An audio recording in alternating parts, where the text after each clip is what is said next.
अस्सलाम वालेकुम, कैसे हैं आप सब। उम्मीद करती हूँ कि सब खैर आफियत से होंगे। आज जो रेसिपी मैं आपके साथ शेयर कर रही हूँ वो है गार्लिक पिज़्ज़ा, जो कि एक ईजीएस्ट रेसिपी है और ये मेरी खुद की रेसिपी है और मैं चाहती हूँ कि ये इतना टेस्टी और सॉफ्ट बनता है तो आप लोग भी ज़रूर ट्राई करें।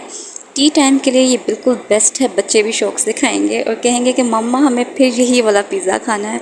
तो इसमें कोई एक्स्ट्रा लवाज़मात मैंने नहीं किए, बिल्कुल एक सिंपल रेसिपी है। तो चलिए स्टार्ट करते हैं। सबसे पहले मैंने एक बाउल में बिल्कुल थोड़ा सा नीम गर्म पानी लिया है और इसके अंदर 1 टेबलस्पून मैंने यीस्ट का डाला है। आप जो है घर का एक नॉर्मल टेबलस्पून यूज़ कर सकते हैं। इसको स्लाइटली हैंड से आपने थोड़ा सा मिक्स कर लेना है क्योंकि इससे जो है यीस्ट बहुत अच्छी फूल जाती है। हाफ़ टी स्पून मैंने इसके अंदर सॉल्ट का ऐड किया है। सॉल्ट आप अपने अकॉर्डिंग भी ऐड कर सकते हैं। उसके बाद इसको स्लाइड सा मैंने फिर मिक्स करके तो इसको थोड़ी देर के लिए रख दिया था और ये थोड़ा सा ना फूला फूला हो जाएगा, आपको खुद महसूस हो जाएगा कि ये थोड़ा सा काम करने लग गई है। इसके बाद मैंने घर का जो एक नॉर्मल कप होता है वो मैंने 2 कप इसके अंदर मैदे के ऐड किए थे और आपने यही कोशिश करनी है आप नॉर्मल घर का जो कप होता है वो ले लें। और इसको स्लाइड हैंड से मैंने फिर हल्का हल्का जो था ना मिक्स किया, ठीक है। यहाँ जो है मैदे को आपने बहुत हल्के हैंड्स के साथ मिक्स करना है, बहुत ज़्यादा रफली यूज़ नहीं करना। इसके अंदर आप 4 टेबलस्पून जो है वो ऑयल के ऐड करेंगे। मैंने बड़ा स्पून लिया था इसलिए मैंने 2 टेबलस्पून इसके ऐड किए थे ऑयल के। इसको मैंने हल्के हाथों से बिल्कुल मिक्स कर दिया था। हस्बे ज़रूरत मैंने इसके अंदर वाटर ऐड किया। आपने देख लेना ये बहुत ज़्यादा लिक्विड ही नहीं होनी चाहिए, डो थोड़ी सी आपकी हाथों पे चिपकेगी लेकिन थोड़ी सी वो हार्ड होनी चाहिए, ठीक है। उसके बाद मैंने इसको कवर करके रख दिया था फॉर 45 मिनट्स एंड 45 मिनट्स के बाद आप रिज़ल्ट देख सकते हैं कि माशाल्लाह से डो कितनी खूबसूरत फूल गई है। इसके बाद मैं आपको ये दिखाती चलूँ कि मैंने ये घर का एक नॉर्मल पतीला यूज़ किया और इसके अंदर मैंने स्टैंड पे रख दिया था। तो अगर मेरे पास स्टैंड नहीं है तो दैट सिंपल कि आप कोई भी स्टील की कटोरी रख लें। और ये बेकिंग ट्रे मैंने बिल्कुल छोटी बेकिंग ट्रे यूज़ की थी क्योंकि इसमें मैंने बेकिंग पेपर को पहले ही सेट कर लिया था। और यहाँ पे मैंने लिया है गार्लिक क्रश किया हुआ और साथ में मैंने लिया है बटर। थोड़ा सा आप बटर ले लें, उसके अंदर आपने जो है गार्लिक को जो है क्रश किया हुआ उसको मिक्स कर देना है और साथ में थोड़ा सा आपने इसके अंदर डालना है सॉल्ट और थोड़ा सा इसके अंदर आप डालेंगे ऑरिगेनोस। ये आपके अकॉर्डिंग भी हो सकता है, आप जितना सॉल्ट पसंद करते हैं या ऑरिगेनोस और आपको ज़्यादा पसंद है तो आप ज़्यादा भी ऐड कर सकते हैं। मैंने इन सारी चीज़ों को ऐड करके इनको अच्छे से मिक्स करके रख लिया था।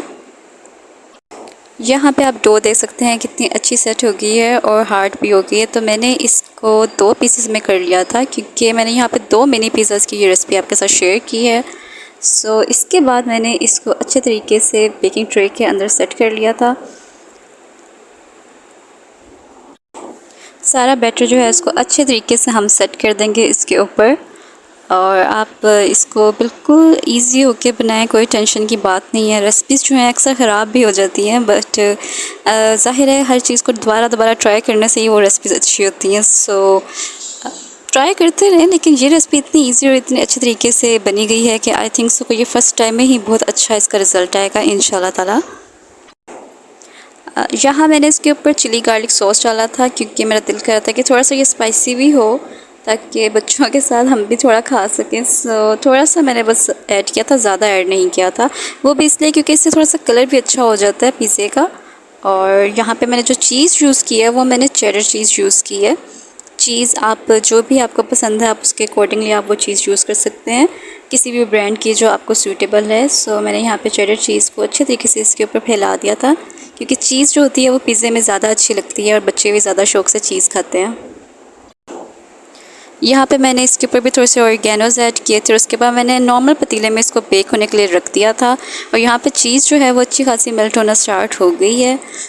इसको मैंने टोटल टाइम दिया है 35 मिनट्स का बेक होने के लिए। तो आप देख लीजिएगा, अगर क्रस्ट आपको ज़्यादा हार्ड पसंद है तो आप 40 मिनट्स भी कर सकते हैं, बट जो फ्लेम है वो थोड़ा लो होना चाहिए।